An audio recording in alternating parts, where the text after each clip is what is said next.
and 1. I like the audible, we just called. Yeah. We'll do it live. Welcome to the Motor Media Podcast. We're here with Dr. Richey. I like you threw the doctor in front of me. Yes, yes, we're gonna go straight to the credibility. I did, yeah. Right away. That's what we gotta do. They already don't believe us. Yeah. Like, oh, yeah. there's someone who's knowledgeable. So We called it an adult. Yeah, welcome to the podcast.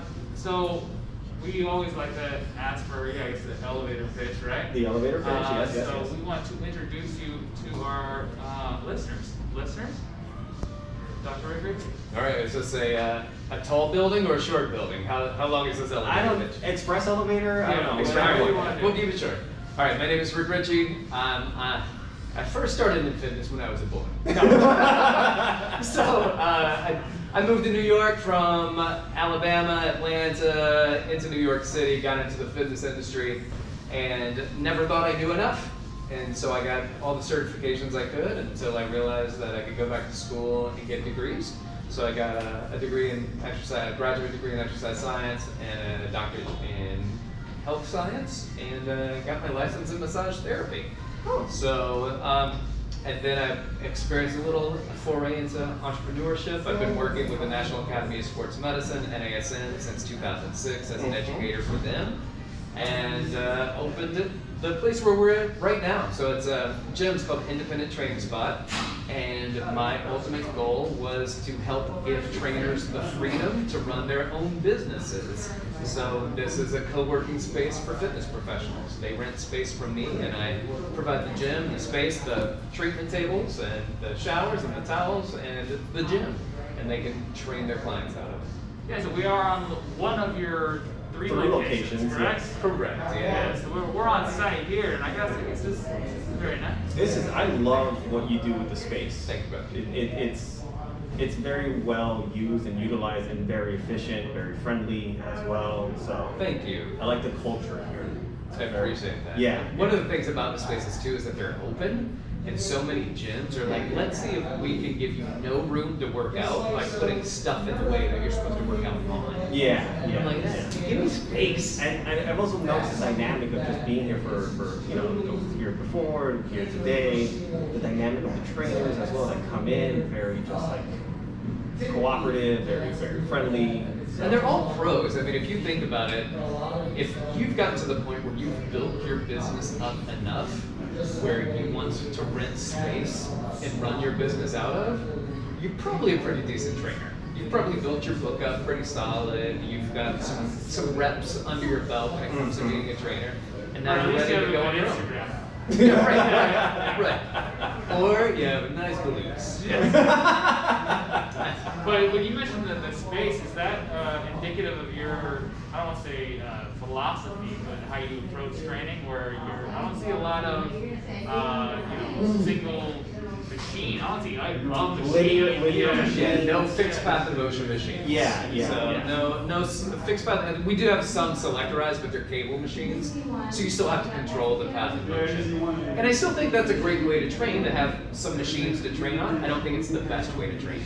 And there are people that, they want to train their clients out here. They kind of fall into that mentality. They fall into that where they're like, I got the space. I remember here, when I was first thinking about opening my gyms, I would always ask the trainers that I liked the most, that I What thought do were you just want to really have? good Yeah, trainers. yeah. And so many of them were like, man, if you just give me a kettlebell and a piece of rope and a towel and some space, I'm good. Mhm. And I'm like, well, nobody was like, well, make sure you have a dual axis, Hammer altered spring. cam, Yeah. leg extension machine. I'm like, oh, all right. Were they opening a gym or trying out for Naked and Afraid? I don't know, but I was ready to open either one. I was good either way. Shane's auditioned.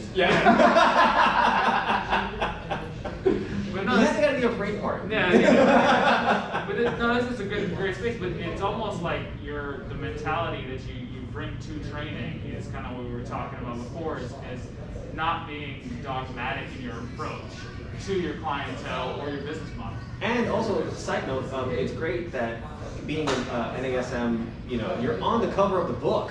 It's like, you're not necessarily everything NASM. The corrective exercise specialist books, and don't get the CPT textbook and see this really handsome black guy, it's my friend Jordan, that's made it on the, so it's really cool because I got my books in at the same time, and one of my best friends on the planet is on the cover of the NASM Essentials of Personal Training textbook. Yeah, the CPT one, the certified Correct, personal and I'm trainer. on the cover of the corrective exercise. The elective textbook. side piece one. I'm taking pictures, I'm sending it to him, to his mom, right? Where I didn't send it to my mom, she doesn't care. But Jordan's mom was like, I'm so proud of both of you. I feel it makes you guys up a lot then. A lot. Yeah. They're like, there's a skinny white guy without much muscle, and there's this incredibly handsome black guy Adonis. like, with Yeah, just like yeah. teeth and pecs. You know what I mean? He's beautiful.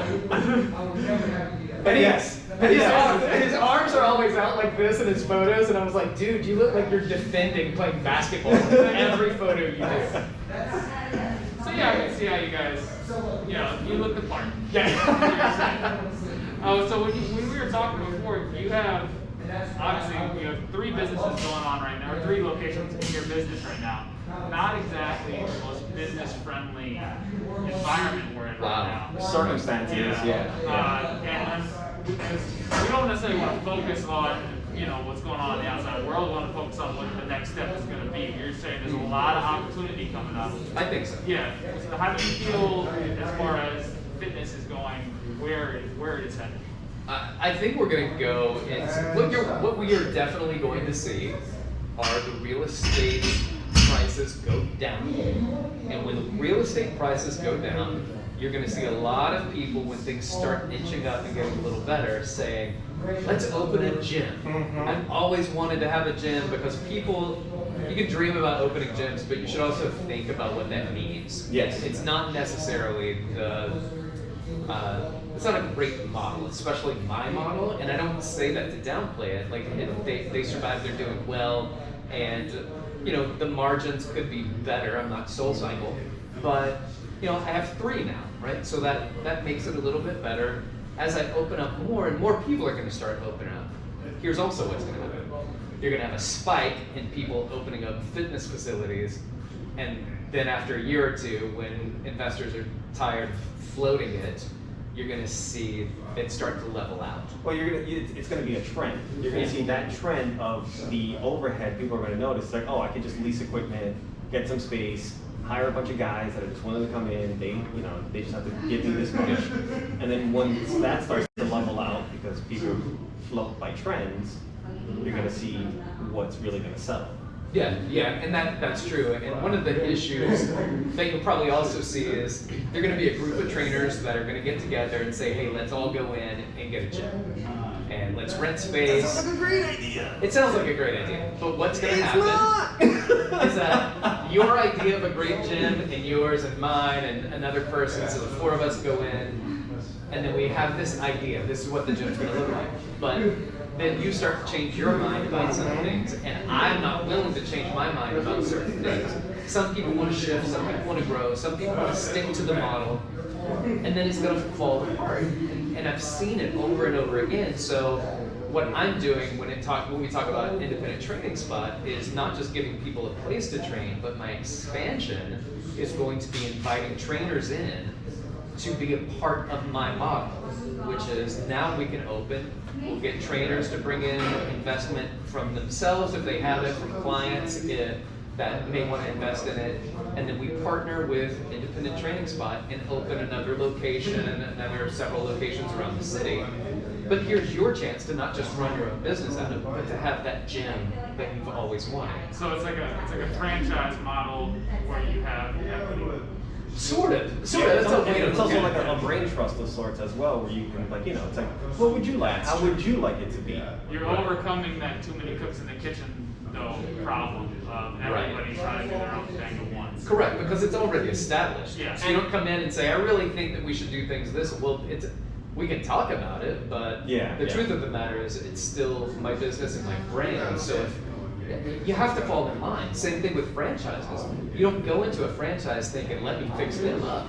Like, you go into a franchise and say, you give me the answers, and I'll run this bad boy. Yeah. And that's what this. No one walks into a McDonald's and says, "I can make something of this." It's like, The special sauce used to be a good idea. So when you're doing this type of model, and was this birthed before the pandemic, or was this come out of the obstacles? Or has it evolved Yeah. because of the pandemic as well? So I'm going to tell you when I first started the concept. Are we getting an exclusive? Yes, this is Cool. an exclusive. So this is one of those things where you have to be careful what you tell your wife. Okay? So Glad let's the GoPro. preface. I'm glad the GoPro's Honey, if you're watching. All right, so years ago. Jordan's mom might be watching. Susan, if you're watching. So years ago, I was training at a gym, and it was an independent training gym, and I come back and I tell my wife, I was like, it's really not a good model. Like a good model, the best model is the model where you have trainers that work for you. You get the clients in, you charge $120 per session, you pay the trainer $35, and you keep the rest. I'm like, Yes. that's a solid, that's some thick margins right there. I said that the independent training location spot model is not the best model, which we talked about the margins before. But, so I told my wife this, and a few years later, I tell her, I've got a great idea, I want to open a gym, here's the model. And I tell her the thing, we're going to get trainers, independent, they'll come in, train them, and she goes, didn't you tell me a few years ago that was a terrible model? And I literally was like, yeah, I was hoping you would not read it. I was pretty sure you weren't listening to me. You were listening. So, but my plan was to, here's the difference. When John opens a gym, he wants to have John's gym. And Tim wants his, and Karen wants hers. I never wanted Rick's gym. I wanted the first brand of independent training gym to exist. I was sidetracked. I had opened several gyms, and then I got into the recovery business and opened the world's first recovery studio. Yes. Which fell victim to the pandemic. And so that took a lot of time and a lot of money, but from the beginning, I wanted 6 locations at least in New York City. So I wanted Manhattan to have at least 6 and then expand from there corporately. Now, with exponential growth and financing from building a business, then put the money in another one. Build those 2 businesses, put the money in one more. 3 businesses, now, exponential growth. But I used it to open up a different gym. Mm-hmm. Now pandemics hit, a lot of people are interested, prices are low, clients have money, trainers' clients have money. This is an opportunity for a trainer and their client to go into business together and create an entity. And then my entity, I have another business partner that I want to be a part of what I do, Mark Miller, as we continue to grow this brand, for him to have a piece in it because he's been so valuable. And then we create an entity for that location. And we separate, all right, well, this is how much each person's putting in, this is how much equity is going to be allotted, and we grow that way. And so anybody as an investor that's interested will have the right of first refusal when it comes to expanding to the next location. Which is why Mark will continually grow with the company, because he was the first one to invest. So you're taking this situation that we're in, and you're approaching it very differently from most people who would, at this point, just shore up and just, you know what, that's my losses, and I'm just gonna kind of limp through this. And instead, you're pushing forward.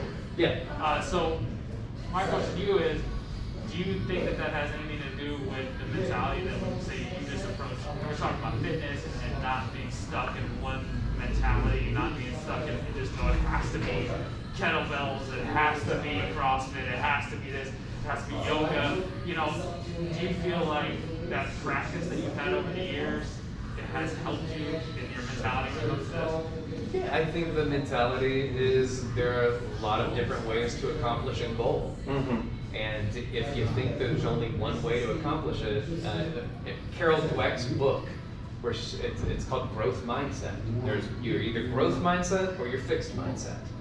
And if you're fixed mindset, unless you're fixed on growth, then your fixed mindset is limiting you. So if all you do is believe this is the way to do something, then there are other people who have trailblazed in multiple different ways that have shown there are multiple ways to do it. So you can't discount that. It's like that, there's this guy, Dr. Jacques or something, where he wrote a book called Weightlifting Doesn't Work or something like that. He sold 500,000 copies so he could sell his program. His approach. And I think this is an example of somebody with a PhD using their letters behind their name to skew data to say something doesn't work, so that you'll be interested in buying what I've developed and created, which works, but so does the other thing that I just said doesn't work. And the research, some of the things that he points out in his book as research, is just cherry picked, and it's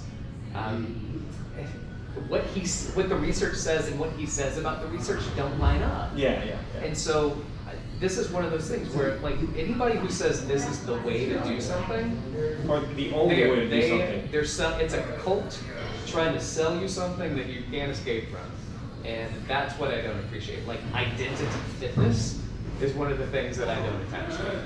Yeah. So how do you balance that with, say, you're part of NASM, Okay. right? So that's a branch. You're an independent training spot, brand, right? So at a certain point, how do you balance that approach that where, just because mine works doesn't mean something else doesn't work. Right. How do you approach that as far as pushing your own brand or pushing NASM, or how does that mentality factor in with that? Is it a challenge for you to make that so balance? not feel like you're compromising yourself. Yeah, I think initially it felt like, but there were some things that NASM would teach that I was like, well, I don't really know about that. But if you've ever managed a gym and you have people come in from the top and they're saying, you can tell your boss, I don't like this, but when you go and talk to people that are under you, you have to tell them what comes from the top. Mm-hmm. So NASM, I'm fortunate. I started working with them not because I was like, I need a job, let me see if NASM will take me. I got a job with NASM because my training very closely aligns with what they teach. And that makes it a lot easier to teach something. If you're like, oh, I want to be a part of you because I ascribe mostly to what it is. You already agreed to what correct concepts, yeah. Yeah, I wasn't like, oh man, I don't really like him, but what a paycheck, I gotta drink this Kool-Aid now. Yeah, exactly. Now, has that, you mentioned you're from the South. Alabama. Roll Tide. We back.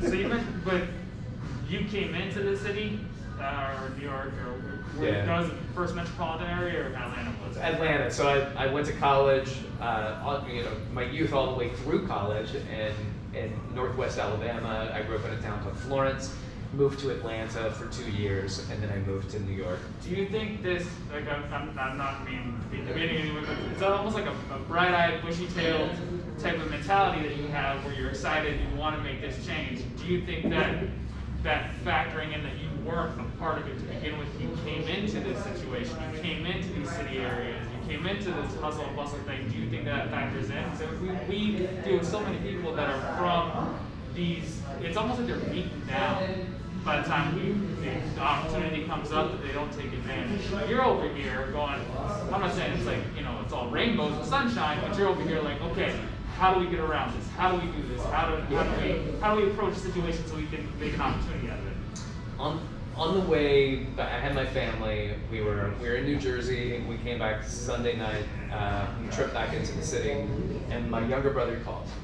My younger brother's going through some things right now. We're talking, but he's asking me about my life, and he's asking me about my businesses. And I was like, it sucks. I lost a couple of businesses. I've lost a lot of money on these things. I have 3 businesses that are barely surviving, but they're going to make it through. They'll be just fine.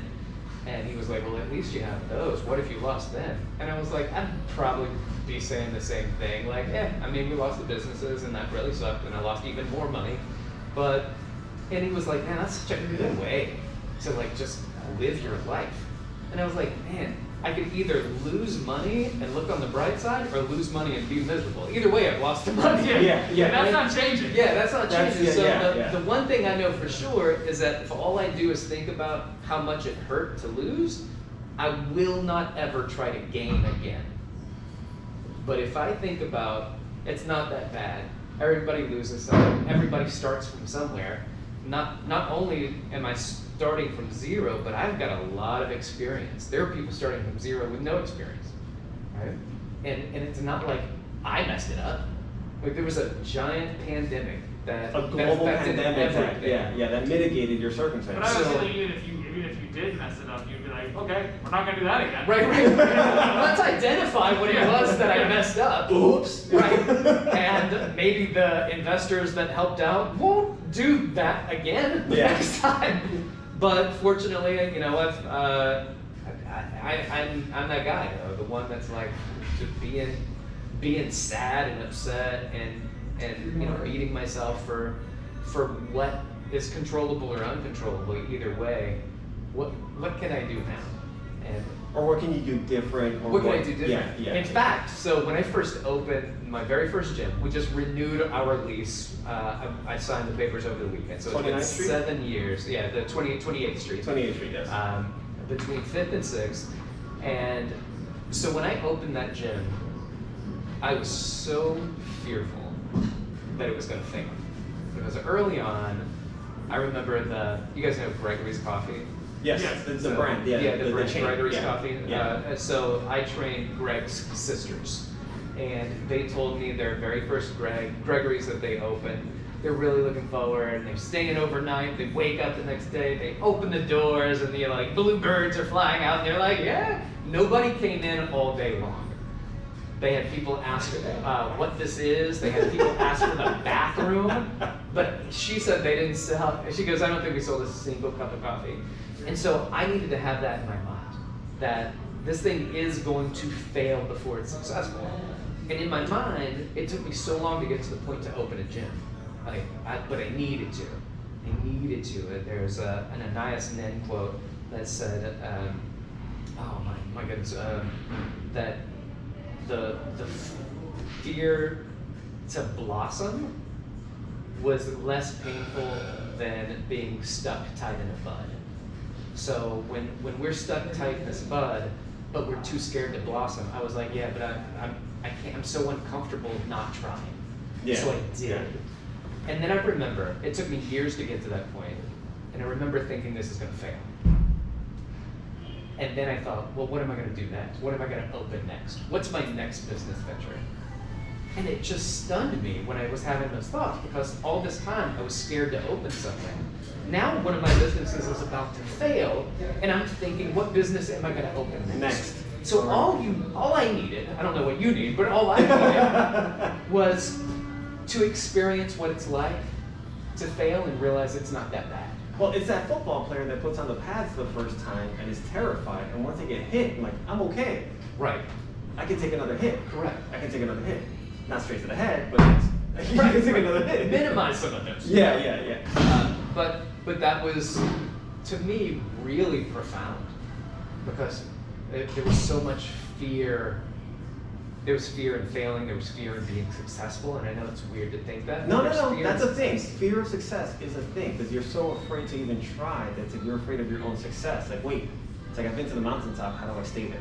Right. What if I fall from the mountain? It's also you're describing that fear of something you've never experienced before. It's the fear of that unknown. That's the worst part. Right. It's the anxiety that comes from there. But then after you've already been through it, you're like, Right, good to see you. after you've been through it, it's just like, oh okay. Well, Right. what's next? Right. Yeah. What do you think stops most people? I'm not even talking about business, but what do you think stops most people from making that connection? Because you see it a lot where it's like, well, I had that same stimulus happen where I failed, right? Same stimulus to the system, but I didn't adapt to that mentality. I just kept in this cycle of fear, this still not trying the whole time. What do you think, just in general, is that connector? I think that a lot of people have good ideas, but they don't have plans or systems in place to execute those ideas. And it's really difficult to pull the trigger on a scary situation when all you focus on is the scary situation. Right? When you start focusing on the blossom, right, and not somebody clipping you off in the stem because they want to take it somewhere, like, can I just blossom? And blossoming is scary. Our home and garden subscribers. And this is the HGTV version. Well, it is spring. It is. Spring has sprung. Spring has sprung, yes. So, and then I think a lot of people feel that they're not good enough. And a lot of people say, okay, well, I'm a trainer, I feel good and I feel confident at that.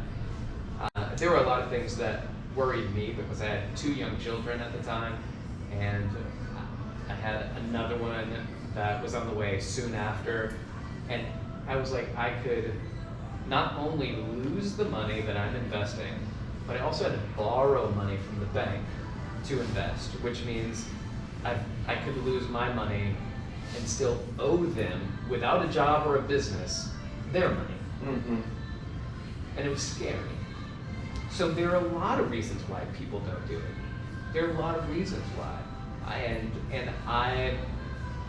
I used to be the guy that just like motivated everybody. You want to open something? Open it. You should do it. Believe in yourself. Yeah, and now I'm like, nah, you probably shouldn't. Let's get real. The reason being, like, if you're the person after being told this is a terrible idea, that you still have to do it, you might be the person that has to do it. Mm-hmm. Now you have that conviction. But you don't just do it because you want to. You do it because you have a plan laid out to do it. You have a system in place. You don't just say, I've always wanted to be a gym owner, so now I'm going to own a gym. Because that's going to ensure that you go the direction of most other gyms that open, which is failure within a couple years. That's the difference between achieving, say, just a fitness goal and not achieving a fitness goal, is that you have to reverse engineer that goal and develop a system and put it in place a plan, that. Yeah, have a program. Or you can just have, and I'm not meaning any offense by this, but workout of the day. You know what I mean? If you don't have a plan and you just come in and just bang weights, I mean, how much closer are you going to get to that goal? So for you, you're mentally having that system of, okay, this is where I want to be, let's work backwards from that, right, and develop these steps to get there. Not just, like you said, wake up one day like, hey, I want to open a gym, let's see what happens. Right. Well, as you know, motivation is fleeting. And that's why people aren't motivated to lose weight. And if they are, they come in surges, right? Like, I'm motivated to lose weight, I'm going to throw away all my junk food. And then when that motivation lapses, like that surge goes down, you're like, in the junk food aisle. Let me hit that CVS up. Let me restock. Get my Funyuns. So yeah, they restock, and you can apply that to whatever vice that you may consider to be a vice in your life. So you can't rely on motivation. Well, motivation is also very emotional, and emotions are fleeting as well. So what would you rely on? You have to rely on, you have to rely on not a motivation of opening a gym or a motivation of losing weight. You have to have a motive. You have a motive or motivation for everything, but you have to step gently into any of the things that you move towards. So the people without a plan, without a system in place, without a mentor, without people that they can work with, leadership, their own ability to leadership, what's your marketing plan? Like if you just said I want to open a gym, right? Like that's a motivation to open a gym, but are you motivated to do the marketing? Because if you're not, now with social media being so prevalent, like, you're gonna have a hard time moving ahead. Well, what's your advertising like? What is your networking? What's your exposure like? What's your awareness? All of these things were not what someone. If say we're just taking the analogy of opening a gym, but you have something that you want, right? We just mentioned a bunch of things that not only did I not think about, but I don't want. I don't care about. I don't want anything to do with it.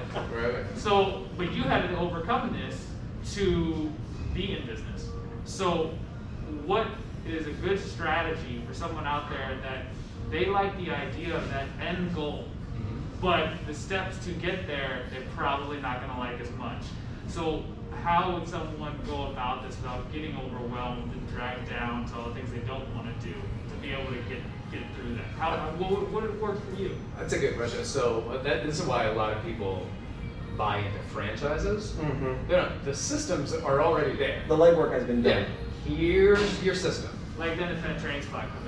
Right. Right. If you're interested at all, I mean, not a franchise, but kind of a franchise. You know, kind of like what we're talking about. The answer to all your problems. And so it's a partnership. You know, with this, it'll be a partnership with a brand that is established, has been doing it, has finances to back it up. But in your case, you didn't have any of that. I did not have any of that. So how did you get over those hurdles that you didn't want to traverse? So I didn't start off with this model.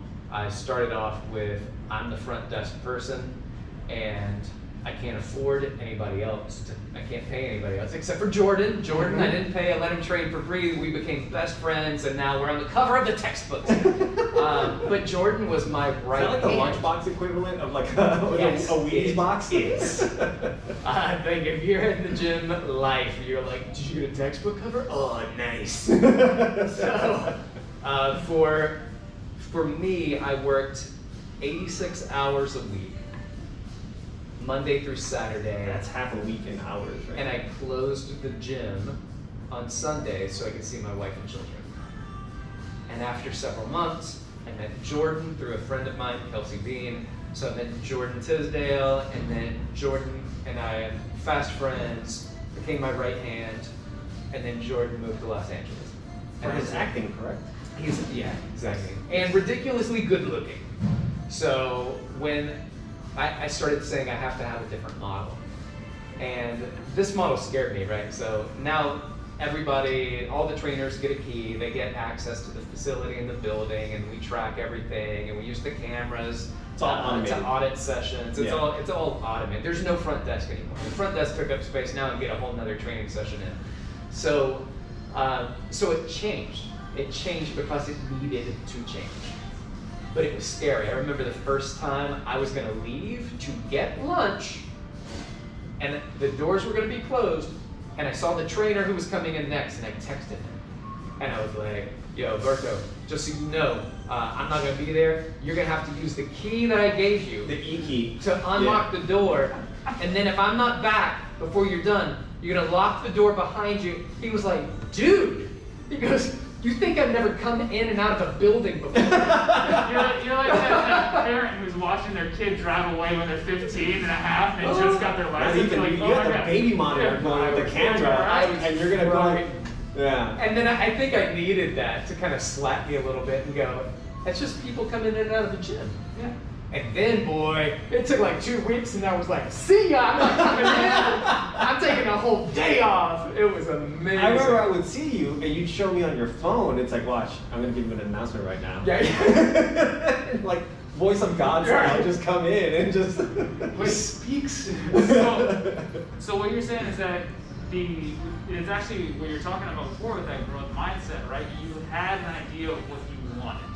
The circumstances made it so that way you know what, you're not stuck in this exact dogmatic path of what you originally envisioned. Right. You adjusted it slightly so that way you can still keep the systems in place to ensure that you're successful. Because if you're just stuck with that mentality, like, I know I need to have a front desk. This is what I thought of. Right. The business. You're supposed to have a front desk. It would not have been You adapted. successful. You adapted. Yeah. So the pliability of it was what led you to these hurdles that you don't necessarily want to do, but you get around it because your system is there. Correct, and the new system in place, like, unshackled everything. So now the independent trainers are even more independent. They come and go as they please. They schedule their own things. They pay online. They schedule online. They access the facility with an electronic key. They can lock up behind them, and if they don't, I can remotely lock up behind them and then send them a prompt text. There you go. You make sure you lock up, man. So for the general public, would you say that your recommendation of yours would be to automate as much as possible? No, because it just sounds like you depends. got your life back a little bit. I did, but it works for this model. Yes. Because my clients are the trainers.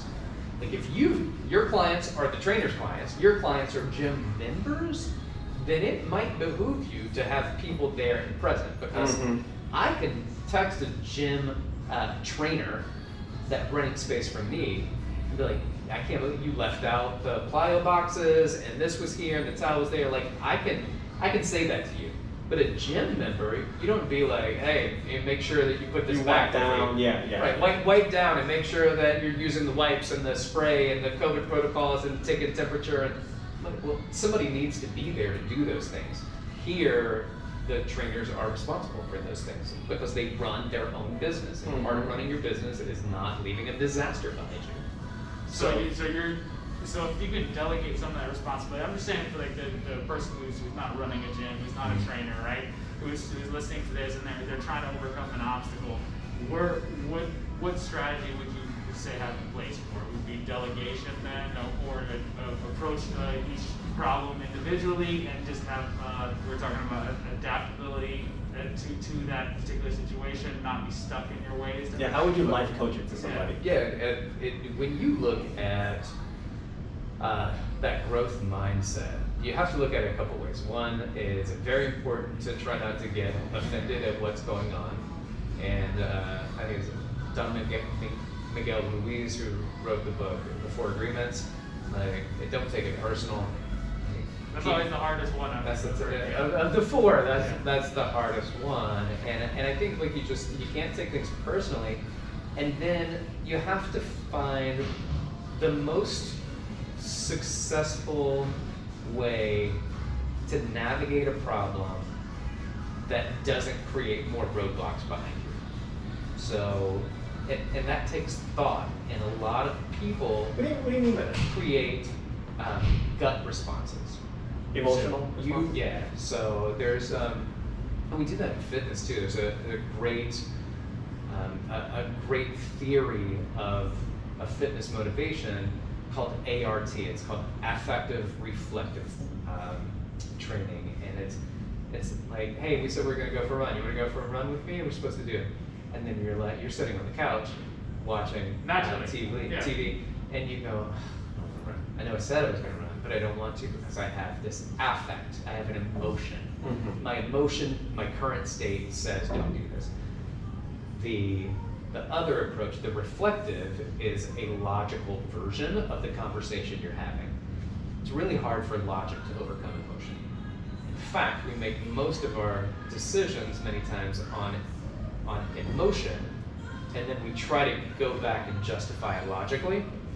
And so we just kind of retrofit our logic to fit our emotional decision. Yeah, It's like he's inside my head. It's like, I want the Domino's to support a small business. That's a franchise owner. He needs help. So I don't know.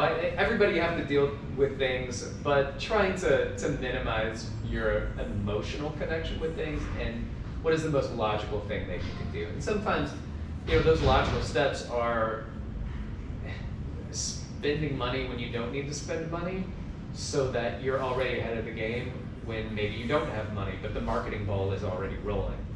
If you're about to run out of business and you go, I can't afford to do marketing, but I also can't afford to not do marketing, then you're in a bad place. Yeah. You're in a dangerous place. So you still have to spend money on your business. Independent trainers that come in here and they go, thank you so much for all these corporate gyms that were giving me clients. Now I'm gonna go out on my own, and now they can make so much more money per session because the split that they were making, let's say it's 70-30, and they at the corporate gym and they get 30% of that. And now they flip it. They give me 30%, they keep 70%, and they think, man, I'm rolling dough. I'm rolling. Knee-jerk reaction. But then they don't spend any money on how do I get my next client. The referral if these system. clients fall apart, and then we see attrition take place in this environment, where the trainers eventually don't have the ability to continue because they didn't reinvest in their business.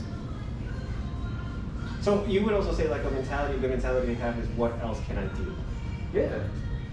That's a good way. That's a good way to look at it. And there's a lot of times where, you know, when things are going well, it is something you've earned to sit back and enjoy the moment, right? Like go on vacation, and you know, fitness people don't go on vacation. We gotta buy our own vacation. Yeah, exactly. I'm like, I gotta work twice as much to be able to afford one week off. Not only am I not getting paid to be on vacation, now I have to pay to be on vacation. You know how much money this is costing me? Well, I remember when I was in Thailand and I was sending programs out to my clients because I just wanted to make sure they kept up with me. I'm like, wait, I can't be getting paid for this. Right. What am I doing? And it's like, you know, light bulb epiphany moment. It's just like, oh, this is a thing. This is an opportunity. See? That's how we get on a textbook cover. But